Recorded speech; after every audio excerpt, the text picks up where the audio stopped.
Frequency modulation की कुछ basic चीजें देखते हैं। नैरो बैंड और वाइड बैंड फ्रीक्वेंसी मॉड्यूलेशन में क्या फर्क है, ठीक है। देखें, अगर एक हमारा सिग्नल है phi of t is equal to a cos omega C T plus theta naught. Theta naught इसमें क्या होता है, जीरो का शिफ्ट होता है ना, ये हम पे बेसिक मॉड्यूलेशन की टेक्निक्स में देख चुके हैं ना। तो A cos omega C T plus theta naught इसका जीरो का शिफ्ट हो गया। अब इस केस में सारा एंगल क्या है, omega C T plus theta not.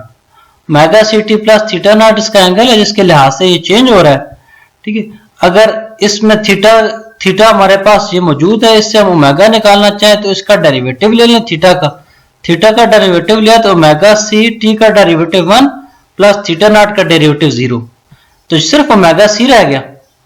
देखिए प्रैक्टिकली इस तरह की हमारे पास स्ट्रेट लाइन नहीं होती, हमारे पास क्या होता है, यहाँ पे वो डिस्टॉर्शन सी आ रही होती है, ठीक है, क्योंकि ये d theta by D t है, तो ये rate of change of theta with respect to time है, तो इसलिए हमने इसको यहाँ पे स्लोप लिखा हुआ है, ठीक है। ये देखिए एक्चुअली डिस्टॉर्शन आ रही होती है। अगर थीटा नॉट की वैल्यू 0 कर दें तो ये क्या बन जाएगा, ए कॉस ओमेगा सी टी बन जाएगा। अब इंस्टेंटेनियस ओमेगा फ्रीक्वेंसी मॉड्यूलेशन है तो फ्रीक्वेंसी के लिहाज से चेंज करना पड़ेगा।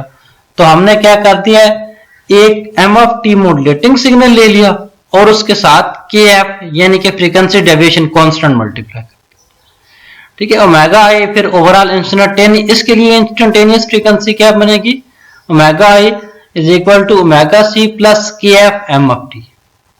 अब ओमेगा आई आ गया, इससे थीटा निकालना है तो ओमेगा को क्या करें, इंटीग्रेट कर दें। जब ओमेगा को इंटीग्रेट किया तो ओमेगा सी का इंटीग्रेशन ओमेगा सी टी आ गया, तो एम ऑफ टी का integration of m of t ला ए कॉस थीटा की ये वाली वैल्यू जब भी आपने निकाली यहां से, ये सारी थीटा के अंदर डाल दी ना, ठीक है। ये इसका मेन सिग्नल बन गया।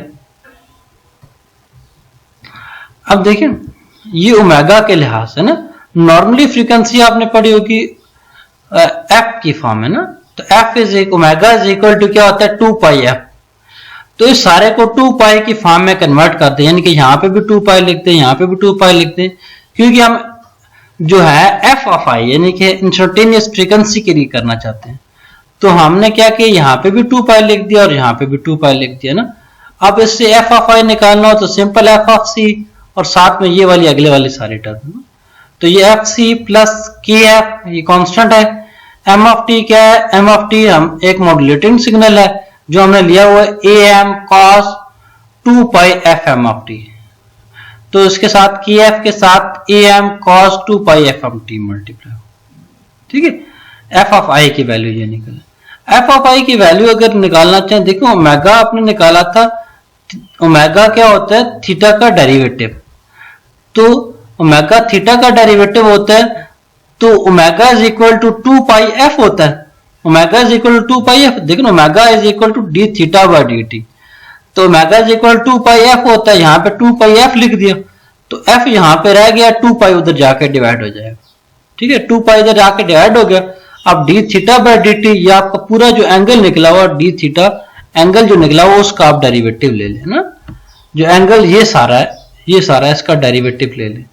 तो ये पहले वाले का डेरिवेटिव हमने 2 पाई एफ ऑफ टी यहाँ पे लिख दिया, प्लस ये अगले वाला ये सारा है इसका डेरिवेटिव हम अलग करके, तो दोनों ऐड हो रहे हैं, 1/2 पाई दोनों के साथ डिवाइड हो रहा है। 1/2 पाई क्यों डिवाइड हो रहा है, क्योंकि जो मेगा का फॉर्मूला है आपने एफ निकालना है, तो mega is equal 2 pi F, 2 पाई उधर जाकर डिवाइड हो, ये 2 पाई और ये 2 पाई कैंसिल हो जाएगा, ये 2 पाई और ये 2 पाई कैंसिल हो गया ऐसे।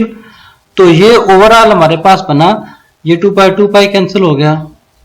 जब ये कैंसिल हो गया तो यहाँ पे एफ सी रह जाएगा ना, टी का डेरिवेटिव 1, तो सिंपल एफ सी रह जाएगा। इसी तरह यहाँ 2 पाई और 2 पाई कैंसिल हो गया, तो ये के एफ रह जाएगा यहाँ पे ना, जिसको कैंसिल कर दे के एफ रह जाएगा। इसी तरह ये इंटीग्रेशन और डेरिवेशन कैंसिल हो गई, तो A cos 2 pi F M of T, ये डेरिवेटिव चेंज ऑफ वेरिएबल्स है, इससे कंफ्यूज होने की जरूरत नहीं है। तो इंस्टेंटेनियस फ्रीक्वेंसी ये निकली, देखिए फ्रीक्वेंसी इंस्टेंटेनियस ये निकली। अब कैरियर फ्रीक्वेंसी ये है ना, कैरियर फ्रीक्वेंसी ये है, अब इस ये 2 पाई और 2 पाई कैंसिल होगा, और ये साथ में कैरियर के साथ ये जो एक्स्ट्रा चीज है ये क्या है, डेविएशन। अब मैक्सिमम डेविएशन क्या हो सकती है, के एफ, जिसमें दो कांस्टेंट आ गए, ए के एफ और ए एम। कॉस की वैल्यू 0 से 1 के बीच में होती है, तो मैक्सिमम इसके कितने, k F into a f m. Deviation क्या हो जाएगी, k F into a f m. ठीक है, तो ये इज इक्वल टू के f maximum of m of t. Maximum of m of t का मतलब ये कि ये इसका एम ऑफ टी की जो मैक्सिमम वैल्यू होगी वो। ठीक है, फ्रीक्वेंसी डेविएशन कांस्टेंट हमारा अगर कांस्टेंट है तो फिर इस केस में f of i is equal to f C plus delta of f. देखिए ना, डेल्टा ऑफ एफ की डेल्टा ऑफ क्या रखा, के एफ ए एम है ना। जब के एफ ए एफ को डेल्टा रख दिया तो आगे सिर्फ कॉस रहेगा, plus cos 2 pi F of T. ठीक है, अब देखें डेल्टा एफ की नॉर्मली क्या होती है, f of i f c में से एक दफा माइनस डेल्टा कर दें, एफ सी में से एक दफा प्लस डेल्टा कर दें। ठीक है, नॉर्मली फ्रीक्वेंसी ये होता है ना, अगर आपकी फ्रीक्वेंसी जो फ्रीक्वेंसी डेविएशन है 5 है, तो आपकी कैरियर फ्रीक्वेंसी 100 है, तो वो कहां से 95 से लेकर 105 तक जाती है।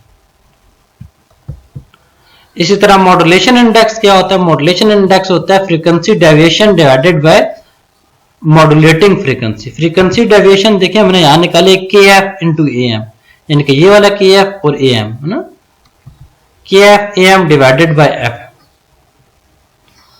तो मॉड्यूलेशन इंडेक्स क्या बन गया, k f a M divided by F of M.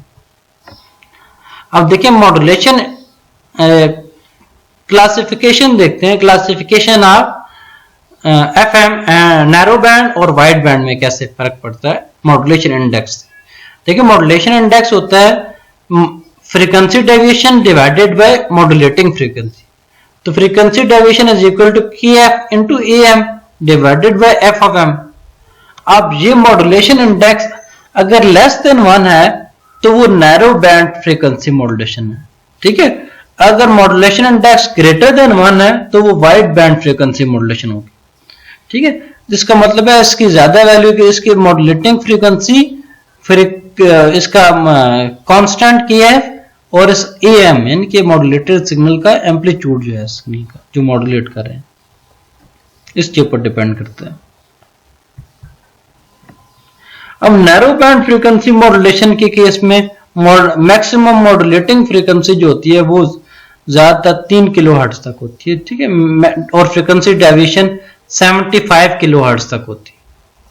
इसी तरह वाइड बैंड के केस में मॉड्यूलेटिंग फ्रीक्वेंसी 30 से लेकर 15 किलोहर्ट्ज तक होती है, और फ्रीक्वेंसी डेविएशन जो है वो 75, यानी कि दोनों की फ्रीक्वेंसी डेविएशन क्या होती है, बराबर होती है। अब बैंडविड्थ ऑफ वाइड बैंड जो होती है वो ग्रेटर देन होती है 15 टाइम्स नैरो बैंड से। ठीक है, ये 3 किलोहर्ट्ज तक है, आप आसानी से देख लें। ये 15 किलोहर्ट्ज तक है तो काफी ज्यादा है, नॉर्मली 15 गुना ज्यादा होती है इसकी ना बैंडविड्थ। अब नैरो बैंड एंगल मॉड्यूलेशन के केस में देखते हैं। अब देखें मॉड्यूलेशन इंडेक्स किसके इक्वल होता है, K F M of T.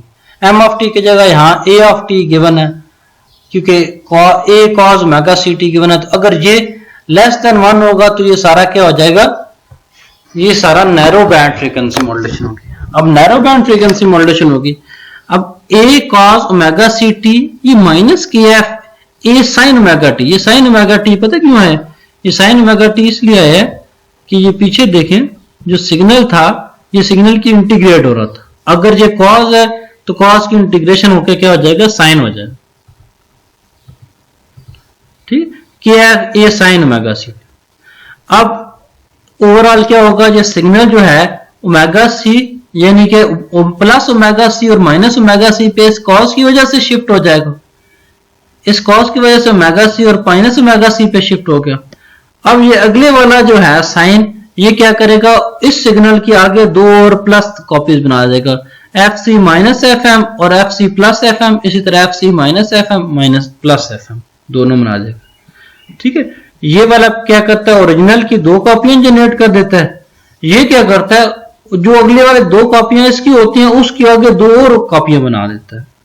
ठीक है, ये उसमें आप क्या नाम है, फोरियर ट्रांसफॉर्म में ये पढ़ा है ना आपने। इसकी दो दो कॉपियां बन गई।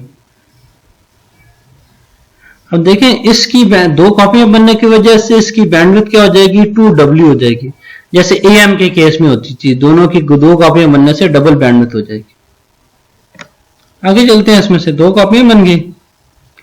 अब वाइड बैंड के केस में क्या चीज होती है, वाइड बैंड के केस में ये वाली वैल्यू जो है वो ग्रेटर देन 1 होती है ना। ये वाली वैल्यू जब ग्रेटर देन 1 होती है तो ये क्या, ये बहुत ज्यादा आगे कॉपियां बनाना शुरू कर देता है। जब ये वाली वैल्यू, ये बी लिख दिया यहाँ पे, ठीक है, मॉड्यूलेशन इंडेक्स लिख दिया यहाँ पे, A cos omega C T plus B sine omega C T. B क्या है, modulation index. Wide narrow band के केस में लेस देन 1 होता है, इसके केस में ग्रेटर देन 1 होता है ना, वाइड बैंड के केस में। अब यहां से इसको सॉल्व करने के लिए एक बासल फंक्शन इस्तेमाल किया जाता है, ठीक। बासल फंक्शन क्या कहता है कि ये वाला कॉस क्या कहता है, इसकी एक कॉपी बना देता है, साइन क्या कहता है, n नंबर ऑफ कॉपीज बना देता है, ठीक है। कॉस पहले एक प्लस एफ सी और माइनस एफ सी पे शिफ्ट करता है, साइन जो है एक दफा एफ एम और माइनस एफ एम, इसी तरह प्लस एफ एम और माइनस एफ एम, यानी कि इसका चलता रहता है। तो ये nth order of basal function कहते हैं। सुनो, बासल फंक्शन में क्या कहता है, ये ओरिजिनल सिग्नल है ना, ओरिजिनल सिग्नल है, अगर बीटा की वैल्यू स्मॉल है तो ये ऑलमोस्ट इक्वल टू 1 होगा, तो J1 जो होता है वो बीटा डिवाइडेड बाय 2 होता है। इसी तरह J ऑफ n जो है वो इज इक्वल टू 0 होता है, और सम ऑफ ऑल क्या होता है, इज इक्वल टू 1 होता है, ठीक है। Sum of all is equal to 1 होता है। ये ओरिजिनल है, ये दूसरे वाला इसकी पहले कॉपी है, ये दूसरी कॉपी है, इसी तरह आगे यहाँ पे दो शो कराएंगे। स्पेक्ट्रम इसका कैसे निकालते हैं ना, अब देखिए ओमेगा सी, अब ये A cos omega C T plus beta sine omega सी। अब देखिए ओरिजिनल सिग्नल था, कॉस ने क्या कर दिया, इसकी पहली कॉपी बना दी, ये वाली J0 वाली। अब साइन में जैसे मैंने आपको बताया एन एफ एम, यानी कि इसकी n नंबर ऑफ कॉपीज बनाता है। जब पहले वाली कॉपीज क्या करेगा, इसी एफ सी को एक दफा माइनस एफ सी प्लस एफ एम कर देगा, एक दफा माइनस एफ सी प्लस एफ एम कर देगा। इसी तरह जब n की वैल्यू 2 होगी तो ये क्या कर देगा, F C minus 2 f M कर देगा, F C plus 2 f M कर देगा, ठीक है। J0 का मतलब है ओरिजिनल वाली, J1 का मतलब है n इज इक्वल टू 1 के ऊपर, J2 का मतलब है n इज इक्वल टू 2 के ऊपर। तो इस तरह की कॉपी बनाता जाएगा ना।